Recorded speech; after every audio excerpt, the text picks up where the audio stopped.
$50,000, Addison. You have to help. It's Hayden. My name is Addison, by the way. And that was my mother, Stephanie, dialing up the hysteria to 11, as usual. It was a Tuesday morning. I was just about to sip my first coffee before a client meeting, and already the family circus had rolled into town, demanding I play ringmaster, clown, and human ATM all at once. 50,000? I repeated, my voice flat. The coffee suddenly tasted bitter. What now, Mom? Did she try to buy a small island this time?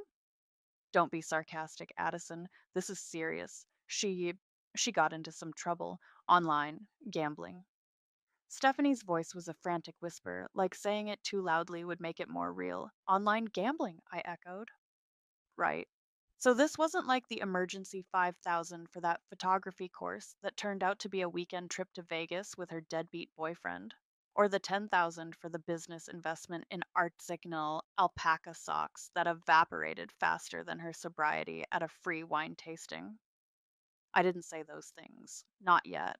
I just let the silence hang. Stephanie filled it, her voice hitching. This is different. She's scared, Addie, really scared. She says she owes people, bad people. And I'm supposed to what? Wave a magic wand and make 50 grand appear? I kept my tone even, a skill honed over years of these calls. You have the money, Addison. You always do. You're so responsible? There it was, the backhanded compliment that always preceded the financial shakedown. The implication clear. My responsibility was not for my own life, but for theirs, for Hayden's. Responsible enough to know this is a black hole, Mom. When does it end? I asked, already knowing the answer. It never ended. It ends when her sister helps her. Stephanie's voice rose, cracking with manufactured desperation. Your father and I are coming over. We need to talk about this properly. Don't go anywhere. Click. She didn't wait for a reply. They never did.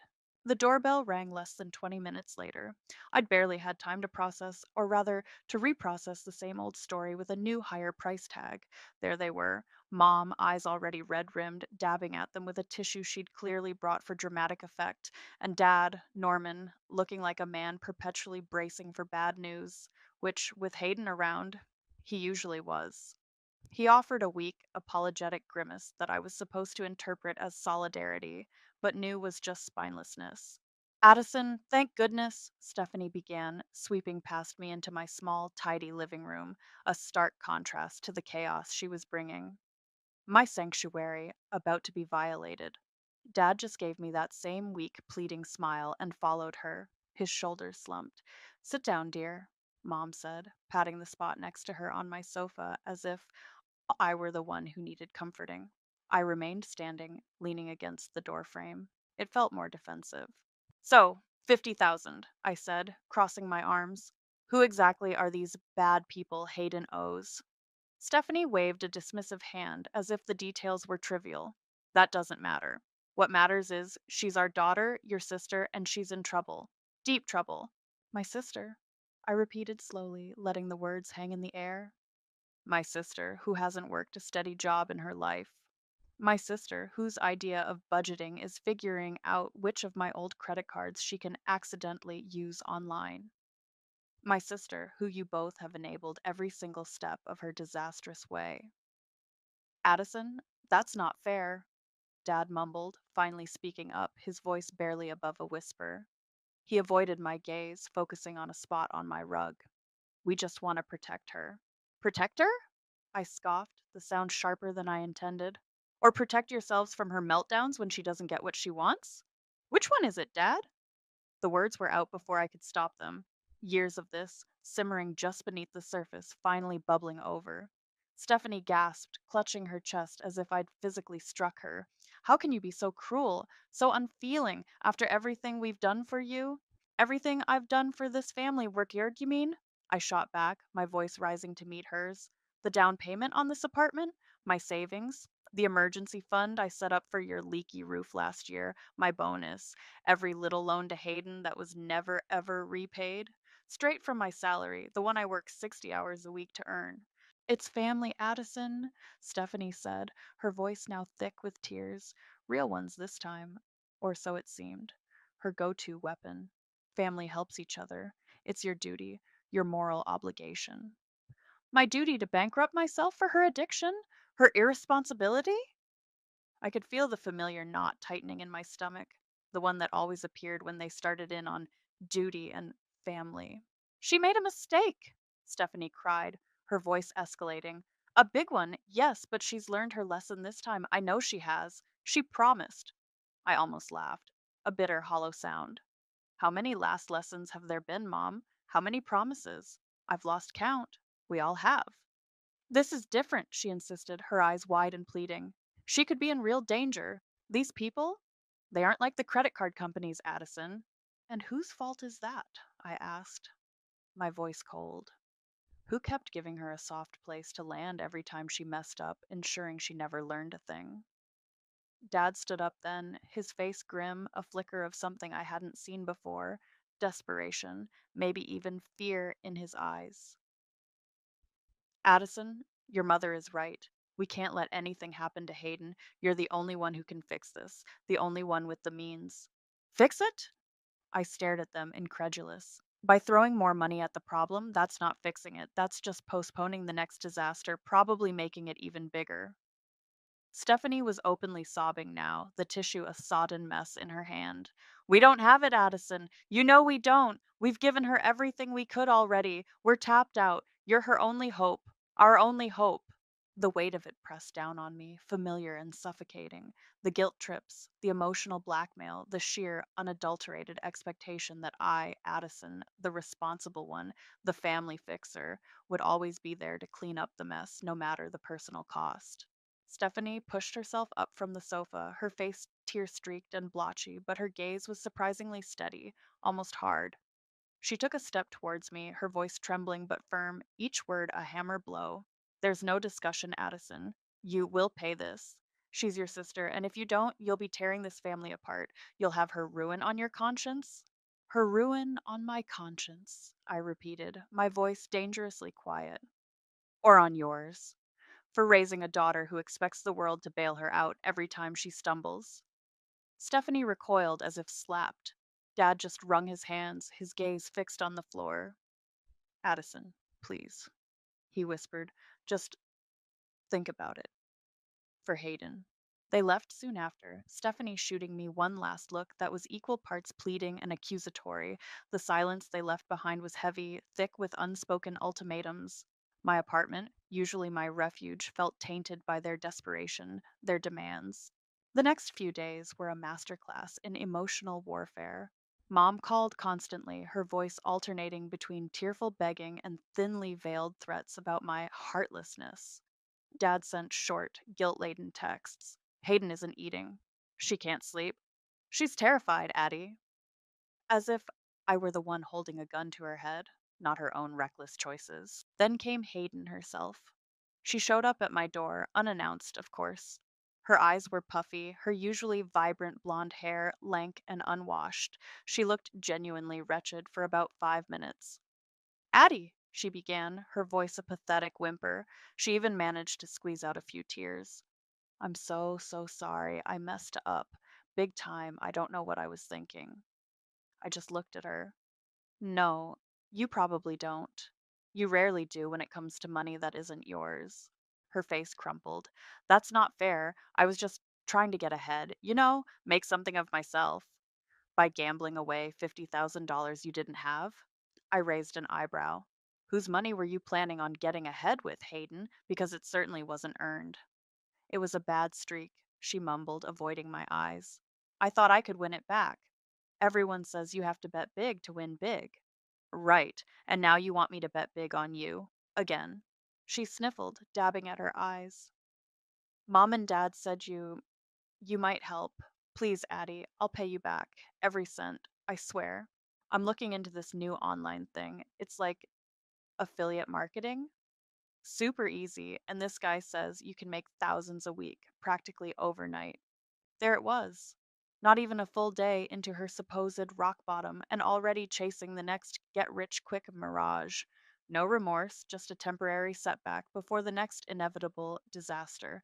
The apology was just a performance, a necessary step to get to the part where I opened my wallet. Affiliate marketing. I said, my voice devoid of expression. Sounds promising. Her eyes lit up, mistaking my sarcasm for encouragement.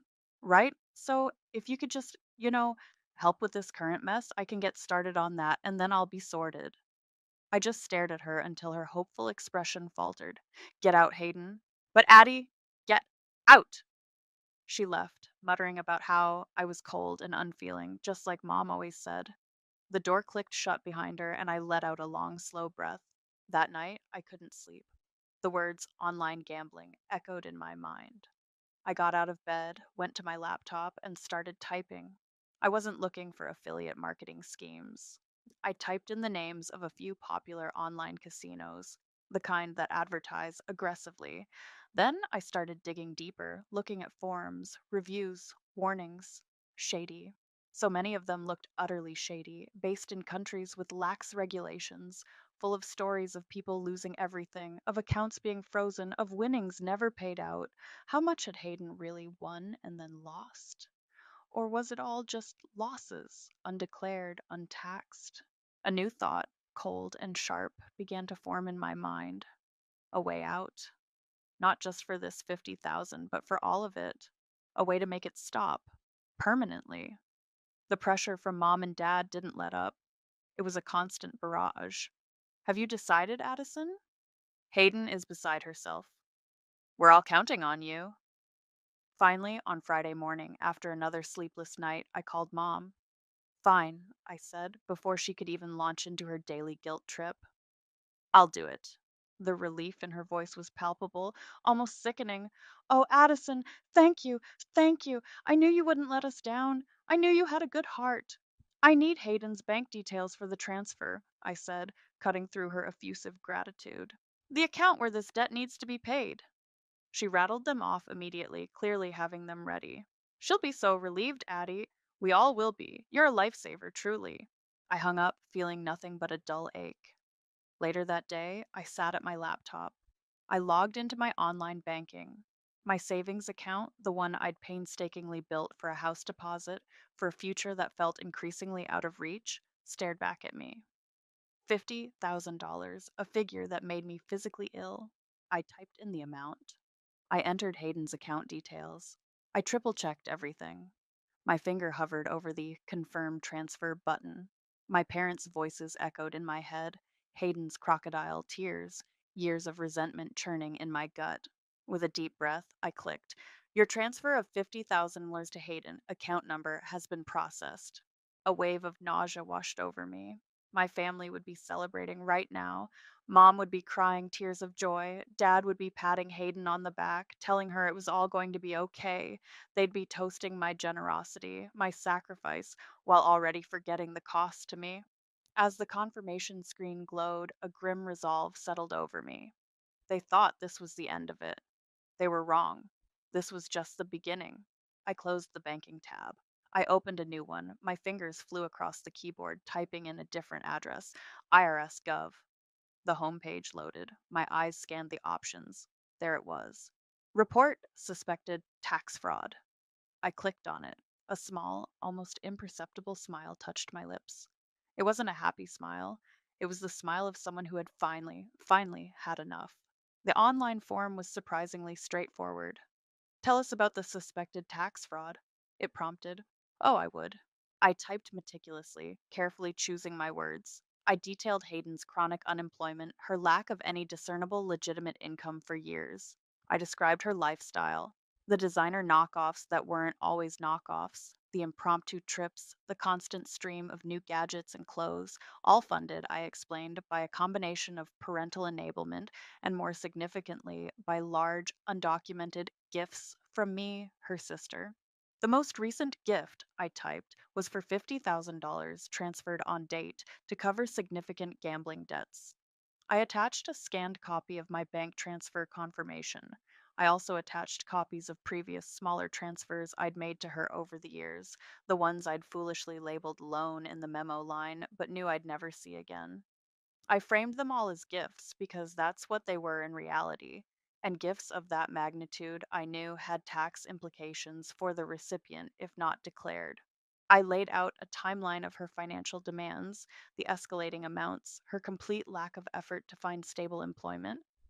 I painted a picture of someone living far beyond any visible means, someone who clearly wasn't reporting her true financial situation to Uncle Sam. I made sure to mention the online gambling specifically, hinting that her winnings, if any, were certainly not being declared. Every word I typed felt like a small act of rebellion, a tiny chip at the mountain of resentment I'd carried for years. It wasn't just about the money anymore. It was about the disrespect, the entitlement, the endless cycle of drama and bailouts. It was about reclaiming my own life, my own future from their parasitic grip. When I finally hit submit, a strange calm washed over me. It was done. The die was cast. There was a peculiar mix of dread and exhilaration churning in my stomach.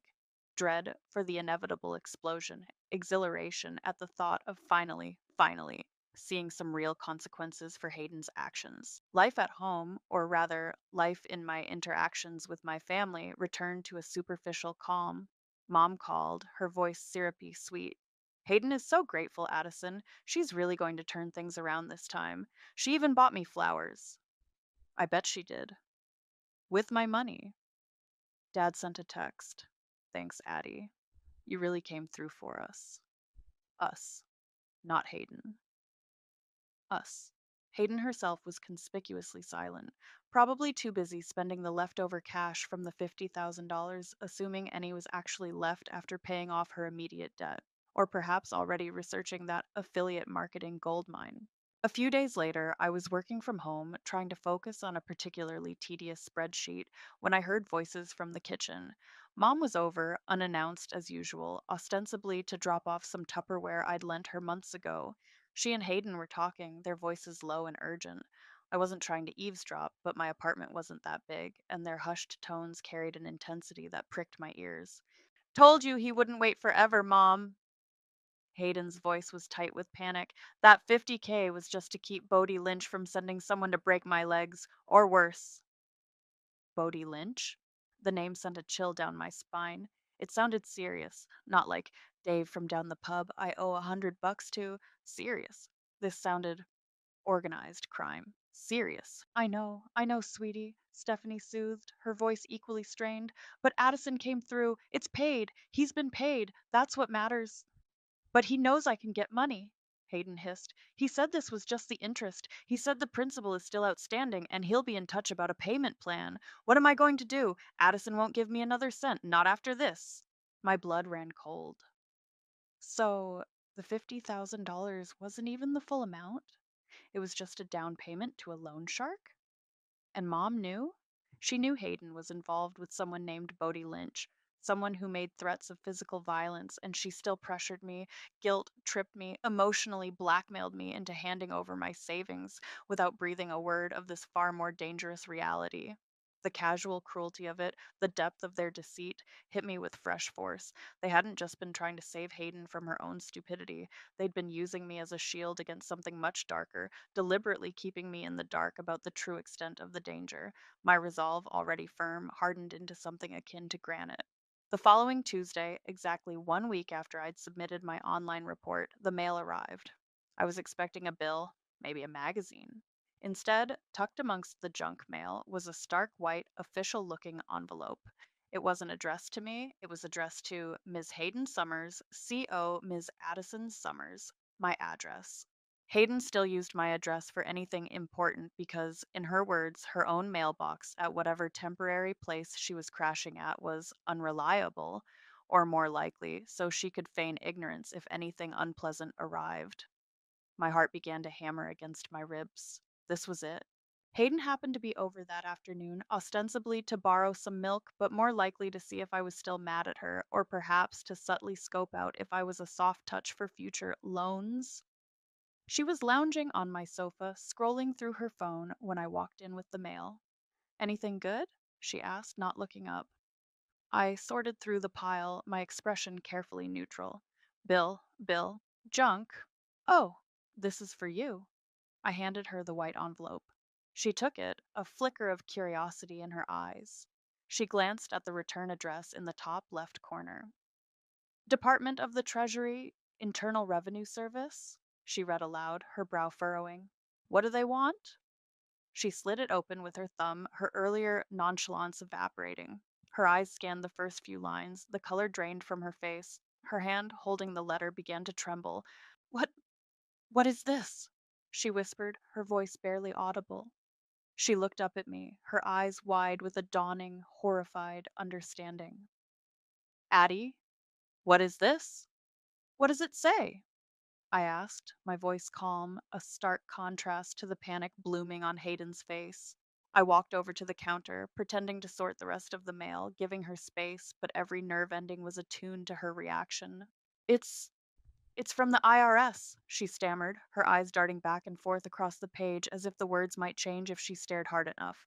They're they're saying they've received information suggesting I may have unreported income. They want records, bank statements, proof of earnings for the last 3 years. Unreported income? I feigned mild surprise. Well, that's odd. Where would they get an idea like that? Hayden's head snapped up, her eyes narrowed, suspicion flaring. Addison, did you did you say something to them? I met her gaze, my expression a carefully constructed mask of innocent concern. Me? Why would I do that, Hayden? What would I possibly tell them? I don't know, she shrieked, jumping up from the sofa, the letter crushed in her fist. But this is about the 50,000, isn't it? The money you gave me, you told them about it. I transferred money to your account, yes, I said evenly, to help you out of a jam you got yourself into. That's hardly a crime, is it? Unless, of course, you haven't been declaring your income from, well, from wherever you get your money. Her face went pale.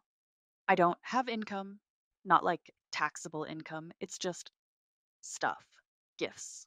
You know. The IRS might have a different definition of stuff, Hayden, I said, turning to put my own mail on the kitchen island, especially when stuff amounts to tens of thousands of dollars. The doorbell rang. Speak of the devils. It was Mom and Dad arriving for their prearranged weekly dinner that I'd been trying to phase out for months. Hayden practically lunged for the door. Mom! Dad! You will not believe what Addison has done, she wailed, thrusting the crumpled IRS letter at Stephanie before they were even fully inside. Stephanie's eyes scanned the letter, her brow furrowing in confusion, then dawning horror. Norman peered over her shoulder, his usual hangdog expression deepening into actual alarm. Internal Revenue Service? Stephanie breathed, looking from the letter to me, then to Hayden. What is this, Hayden? What have you done now? Me? Hayden shrieked, pointing an accusing finger at me. It wasn't me. It was her. She reported me. I know she did. Addison? Mom turned to me, her voice trembling. Is this true? Did you report your own sister? Report her for what, Mom? I asked, keeping my tone reasonable. For receiving a gift? I simply helped her out, like you asked. If the IRS has questions about her financial affairs, that's between Hayden and them. Surely she has nothing to hide if she's been honest about her earnings, or lack thereof. But but this letter? Dad stammered, finally finding his voice. It sounds serious. They want records. We don't Hayden doesn't have records of income. Then perhaps she should have thought of that before accumulating massive gambling debts and relying on undocumented cash infusions, I said, my patience wearing thin. It's just a mistake, Stephanie said, though her voice lacked conviction. She waved the letter dismissively. A bureaucratic error. We'll call them, Hayden. We'll sort it out. They probably just got your social security number mixed up with someone else's. But Hayden wasn't listening. She was frantically pacing my small living room. Records! What records? I don't have pay stubs. I don't have W 2s. What am I supposed to give them? My losing betting slips? Her voice cracked with hysteria. The next few days were a blur of panicked phone calls between Hayden and my parents, hushed conferences I wasn't invited to, and an increasingly icy atmosphere directed towards me. They were clearly scrambling, trying to figure out how to respond to the IRS inquiry. Hayden, I gathered, was alternating between terrified paralysis and frantic attempts to invent a plausible source of income out of thin air. One evening, my friend Simone called. So, she said, her voice laced with amusement, did you push the big red button? I'd confided in Simone a few weeks ago after the initial demand for the 50,000, telling her about the IRS idea. She'd been surprisingly supportive. They've been bleeding you dry for years, Addie, she'd said. Sometimes the only way to stop a parasite is to cut off its host, or in this case, expose it to some harsh sunlight. The button has been pushed, I confirmed, a small smile playing on my lips. The package has been delivered. And? And the recipient is not pleased. Panic has officially set in. Mom and Dad are trying to pretend it's a clerical error, but they look like they've seen a ghost. Good, Simone said firmly. It's about time they all faced some real world consequences. You did the right thing, Addie. For yourself. Her words were a small comfort, a reminder that I wasn't entirely alone in this, even if my own family was rapidly turning against me. The shift in my parents' demeanor was palpable. The saccharine gratitude was gone, replaced by suspicion and a barely concealed resentment. They still came over for dinner. Old habits die hard, and Mom probably wanted to keep an eye on me, but the conversation was stilted, punctuated by pointed questions about loyalty and family solidarity. Then, one evening, Hayden cornered me after Mom and Dad had left. Her eyes were wild, her hair a mess. She looked like she hadn't slept in days. Addie, you have to help me, she pleaded, her voice raw with desperation. They want proof of where the 50,000 came from? They're asking about it specifically. I imagine they would, I said coolly. It's a large sum of money. You have to tell them it was a loan, she begged, grabbing my arm. Her grip was surprisingly strong. A formal loan with paperwork. We can write something up, backdate it. Please, Addie, they're asking for proof of income I don't have. If they think it was a gift, they'll tax me on it, and I don't have any money to pay taxes. You have to help me lie. I looked down at her hand on my arm, then back up at her desperate, pleading face. The face of someone who had learned nothing, who still believed the world, and specifically me, would bend to her will, would conspire to cover up her mistakes. No, Hayden, I said, my voice flat and devoid of emotion. I will not lie for you, not anymore. I pulled my arm free. You got yourself into this mess. You can get yourself out. Hayden stared at me, her mouth agape. The desperation in her eyes slowly morphed into a furious, disbelieving glare. You you won't help me? I already helped you, Hayden, I said, my voice unwavering. I gave you $50,000. What you do with the consequences of your actions regarding that money and all the other money you've mysteriously acquired over the years is entirely up to you. But they'll ruin me, she wailed, tears starting to stream down her face.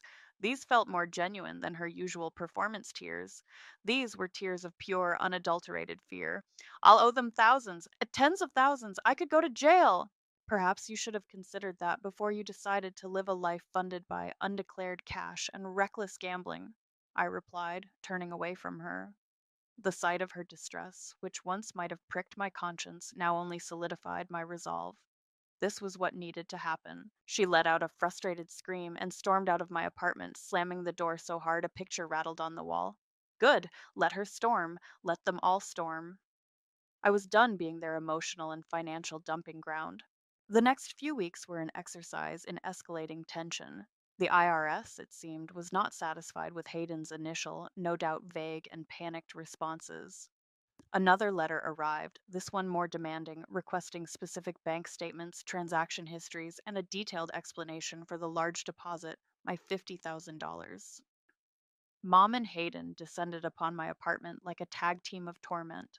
Stephanie took the lead, her voice dripping with saccharine concern that barely masked a steely determination. Addison, darling, she began, perching on the edge of my sofa, Hayden hovering behind her like a sullen, resentful shadow. We need to talk about this IRS business. It's gotten rather serious. Oh? I said, feigning mild interest as I continued to type on my laptop, deliberately not giving them my full attention. Yes, Stephanie pressed on. They're asking very pointed questions about that money you gave Hayden, and, well, Hayden might have slightly misremembered how that transaction occurred when she first spoke to them. I stopped typing and looked up. Misremembered? How does one misremember receiving $50,000? Hayden piped up from behind Mom, her voice sharp with accusation. They're trying to say it was income or a gift I have to pay taxes on. It wasn't. It was an investment. I raised an eyebrow. An investment? In what, Hayden? Your uncanny ability to lose money? Stephanie shot me a quelling look before plastering on a strained smile. Now, Addison, let's not be like that. What Hayden means is, well, we were thinking perhaps that money wasn't a gift or even a loan. Perhaps it was. An investment from you in one of Hayden's ventures. I stared at them, speechless for a moment. The audacity was breathtaking. Are you seriously suggesting I invested $50,000 in one of Hayden's imaginary businesses? The artisanal alpaca socks, perhaps? Or the revolutionary new brand of air she was going to bottle? Don't be facetious, Addison, Stephanie snapped, her composure cracking. We're trying to find a solution here, a way to protect Hayden. A way to commit tax fraud, you mean? I countered. By concocting a story about a non existent business investment to deceive the IRS? That sounds like a fantastic plan. What could possibly go wrong? Hayden, emboldened by Mom's presence, stepped forward. It would explain where the money came from, and if the business failed, then there's no profit to tax. See? It works. She looked triumphant, as if she'd just solved a complex mathematical equation. It's perjury, Hayden, I said calmly, and it's incredibly stupid. Do you really think the IRS won't see right through that? Not if you back us up, Stephanie interjected, her voice rising. If you tell them it was an investment, a legitimate business arrangement that unfortunately didn't pan out, then it all makes sense. The pressure was immense. They argued, they pleaded, they cajoled, they painted vivid pictures of Hayden's ruin, of bailiffs at the door, of potential criminal charges. And through it all, the unspoken accusation hung in the air. This was my fault. If I just played along, if I just lied a little, it could all go away. Then came the argument. It was a Saturday afternoon. They'd been at it for hours, their desperation growing with each refusal I uttered. I was exhausted, my patience worn down to a nub. I don't understand you, Addison, Stephanie finally shrieked, her face flushed, her hands clenched into fists. Why are you being so deliberately obstructive, so determined to see your own sister suffer? Suffer the consequences of her own actions, you mean? I retorted, my voice tight with years of suppressed anger, something neither of you has ever allowed her to do. This isn't about her actions anymore, Stephanie cried, tears welling in her eyes.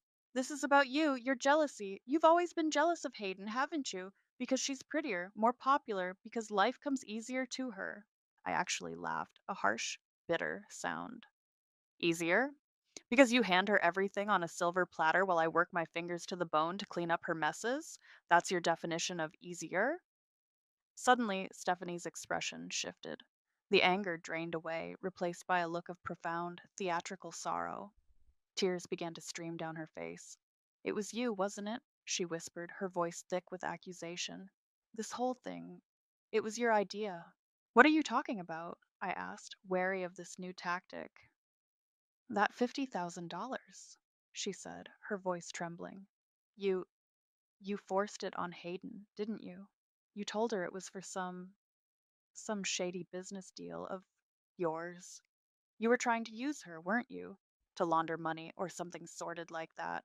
And when it went wrong, when the investment failed, you decided to blame her, to throw her to the wolves to save your own skin. I stared at her, utterly dumbfounded. The sheer, unmitigated gall of it. To twist my bailout into an accusation against me?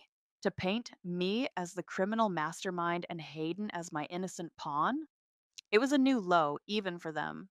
You're actually going to stand there and accuse me of money laundering? I asked, my voice dangerously quiet.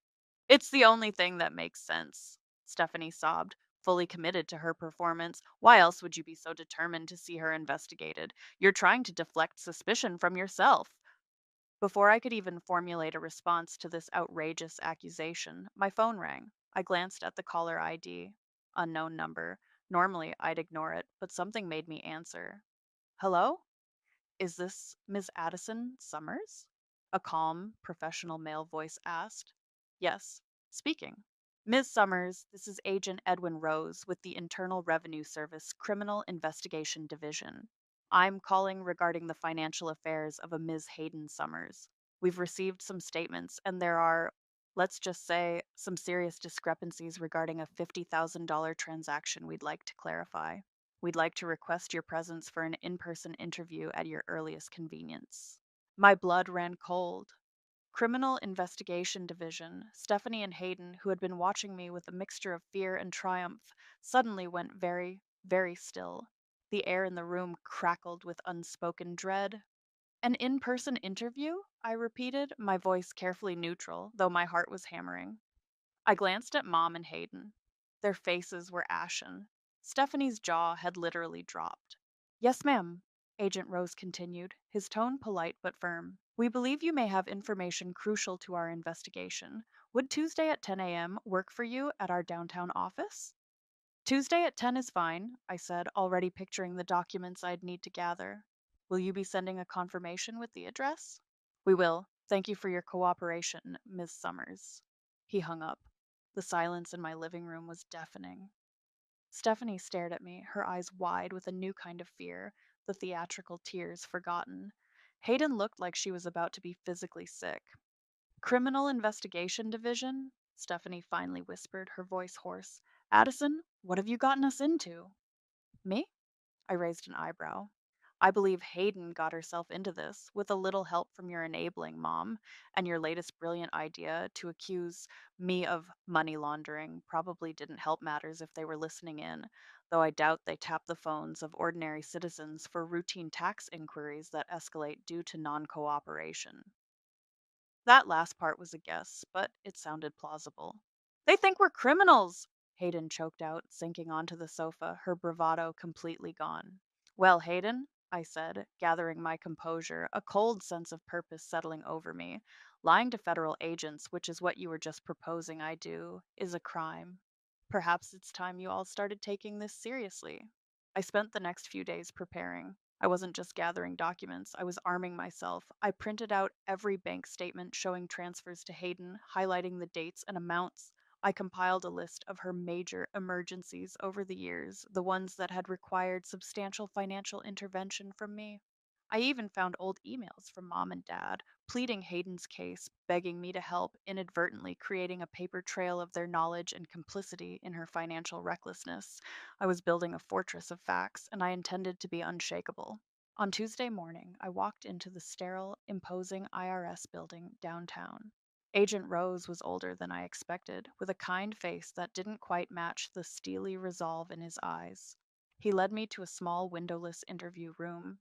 Thank you for coming in, Miss Summers, he said, gesturing for me to sit. We appreciate your willingness to cooperate. I'm happy to clarify anything I can, I replied, placing my meticulously organized folder on the table between us. He started with the basics, confirming my identity, my relationship to Hayden. Then he got to the point.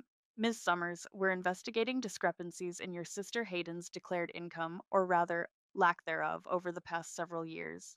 Our attention was particularly drawn to a recent $50,000 deposit into her account.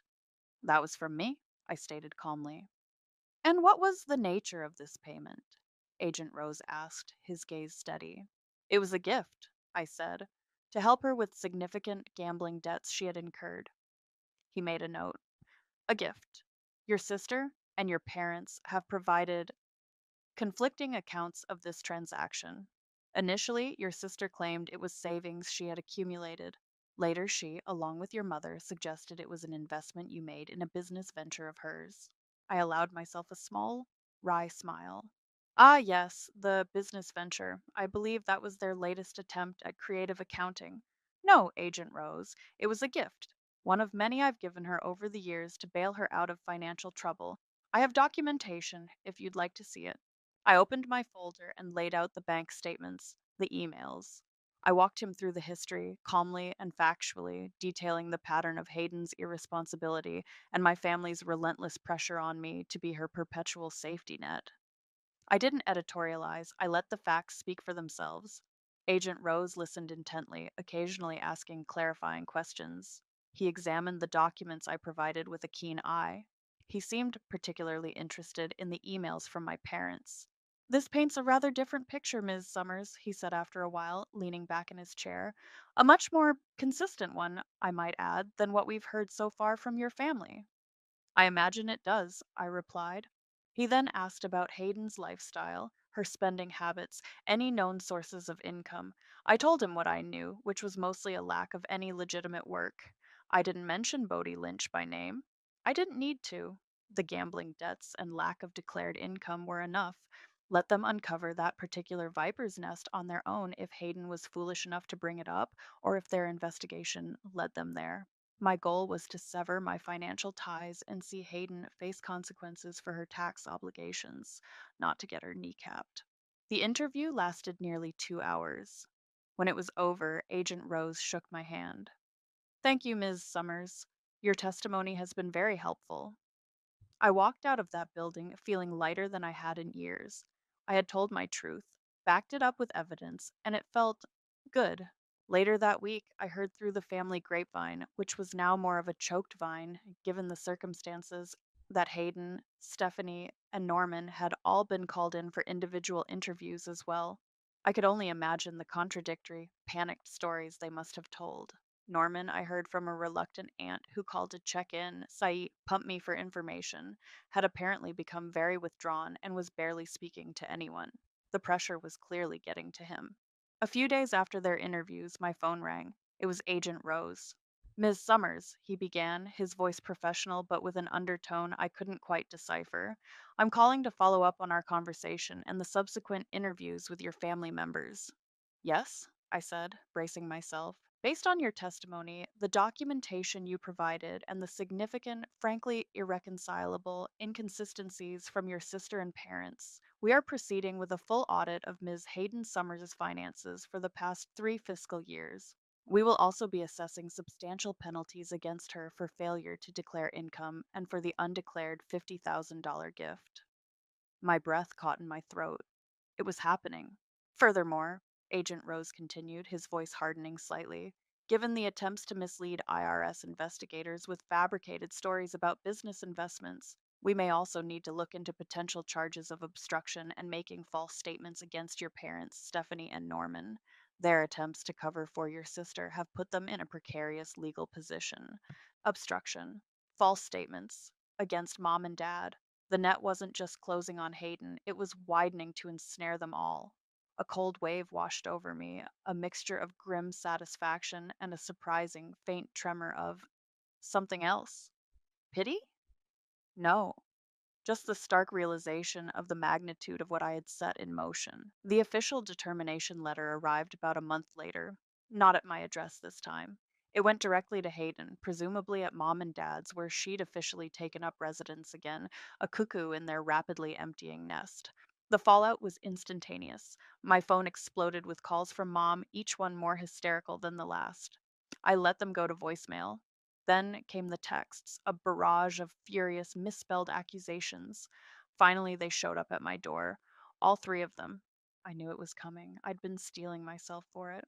I opened the door to a tableau of utter devastation and fury. Hayden was a wreck, her face blotchy and swollen from crying, clutching a sheaf of official looking papers.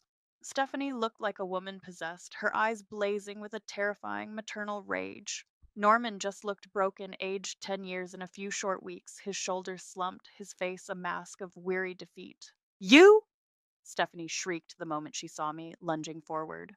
Norman instinctively put a hand on her arm, holding her back, though it looked like it took all his strength. You did this! You ruined us! Ruined you? I asked, my voice surprisingly calm. I stepped back, allowing them into my apartment. If this was going to be the final showdown, let it happen on my turf. Or did you finally face the bill for years of deceit and irresponsibility? They're saying I owe them over $100,000, Hayden wailed, thrusting the papers at me. Back taxes, penalties, interest. They're talking about seizing assets. What assets? I don't have any assets thanks to you taking back that 50,000. I didn't take it back, Hayden, I said, not even glancing at the papers. I gave it to you. The IRS is merely pointing out that you should have declared it, along with all the other gifts and undeclared income you've been living on for years. And now they're adding fines for lying to them. You set me up, she screamed, tears streaming down her face. You knew this would happen. You wanted this. Yes, Hayden, I said, my voice cold and clear. I did. I wanted you to finally understand that actions have consequences, a lesson mom and dad clearly failed to teach you. That was Stephanie's cue. How dare you? She spat, her voice trembling with rage. How dare you speak about us like that? We gave you everything. You gave me nothing. I didn't earn myself. I shot back, the years of suppressed anger finally erupting.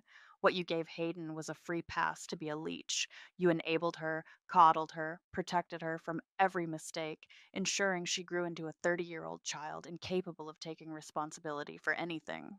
She's your sister, Norman finally croaked, his voice raspy. Family is supposed to protect each other. Protect? Or destroy from within? I countered, turning on him. You stood by and watched her bleed me dry for years, Dad. You let Mom manipulate me, guilt me into funding Hayden's endless disasters. Where was your protection for me? Your responsible daughter, the one who actually paid her taxes, held down a job, and tried to build a life only to have it constantly undermined by your collective dysfunction. The words poured out of me, a torrent of grievances I'd held back for too long. I listed every major bailout, every sacrifice I'd made, every lie they'd told to cover for Hayden, every time they'd chosen her wants over my needs. Hayden was sobbing openly now, a crumpled heap on my sofa. Norman sank into a chair, his head in his hands. But Stephanie, oh, Stephanie was far from done. You think you're so perfect, don't you, Addison? She sneered, her face contorted with malice. So high and mighty. Well, let me tell you something about family and sacrifice. We sacrificed too, more than you'll ever know. Sacrificed what? I scoffed. My future? My sanity? Our home! She shrieked, her voice cracking. We took out a second mortgage on our house years ago. Years! To pay off another one of Hayden's messes. A huge one, with that Bodie Lynch. The name hung in the air, heavy and venomous. My blood ran cold. So, the 50,000 I'd given them for Hayden's current Bodie Lynch problem wasn't even the first time he'd been in the picture. Stephanie was hysterical now, the confession tumbling out in a torrent of tears and self pity. We couldn't tell you. Hayden begged us not to. She was terrified. He was threatening her, threatening us. We've been drowning in that debt for years, barely keeping our heads above water. That 50,000 you gave us, yes, some of it was for Hayden's new gambling hole, but the rest was to make a payment on that secret mortgage, a payment we couldn't make anymore. We were about to lose everything. The room fell silent, save for Stephanie's ragged sobs. The truth, in all its ugly, pathetic glory, was finally out. Their extreme pressure, their desperate lies, their willingness to throw me under the bus, it wasn't just about protecting Hayden this time. It was about saving themselves from a ruin of their own making, a ruin orchestrated by their inability to ever say no to their favored, reckless daughter. I looked at them, Hayden, a blubbering mess, Norman, a broken shell of a man, Stephanie, exposed and unraveling. There was no triumph in that moment, just a vast, empty weariness. The revenge was complete, but the victory felt hollow, tainted by the sheer depth of their dysfunction. So, all this time, I said, my voice barely a whisper, all this drama, all this pressure on me, it was to cover up your own financial incompetence, your own secrets. Stephanie just wept. Norman didn't look up. I picked up my keys from the counter. I think it's time for you all to leave, I said, my voice devoid of inflection. Hayden looked up, her face a mask of tear streaked fury. You think you've won? She screamed, her voice hoarse. You'll be miserable and alone forever, Addison. You'll regret this. You'll see. No one will ever love someone as cold and cruel as you. I didn't answer. I just opened the door and waited. Slowly, defeated, they shuffled out, leaving behind them the wreckage of what was once, by name only, a family. As the door clicked shut, Hayden's parting words echoed in the sudden, profound silence of my apartment. Miserable and alone. Maybe. But for the first time in my adult life, I was also free. The silence that descended after they left wasn't just the absence of their voices, it was the absence of expectation, of obligation, of the constant gnawing weight of their problems. I changed the locks the next day. I blocked their numbers. I set up email filters that sent anything from their addresses directly to a folder I named Oblivion.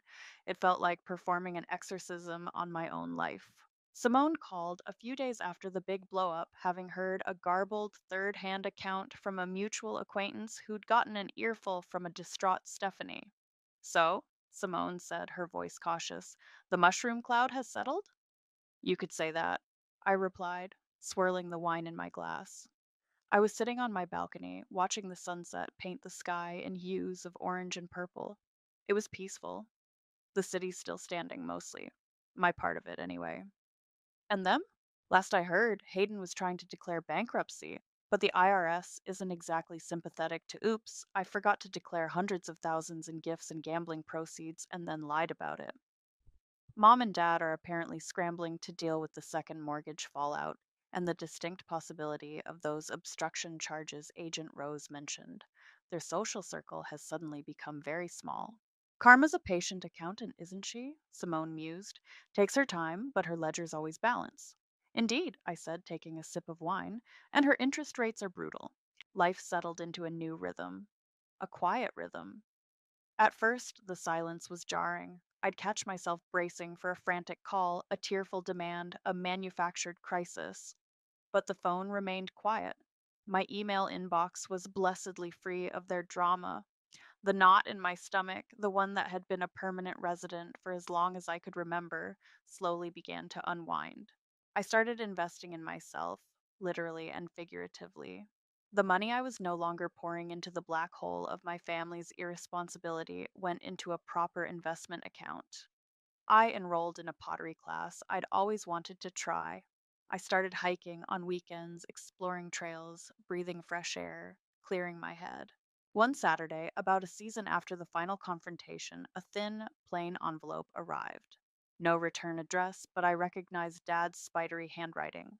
My first instinct was to toss it into the oblivion folder, unread. But curiosity, or perhaps a lingering sliver of something I couldn't quite name, made me open it. It was short, just a few lines. Addison, it read, I know this won't change anything, but I am sorry for my part in it all, for not being a better father, for not protecting you. We are dealing with the consequences. I hope someday you find happiness. Norman.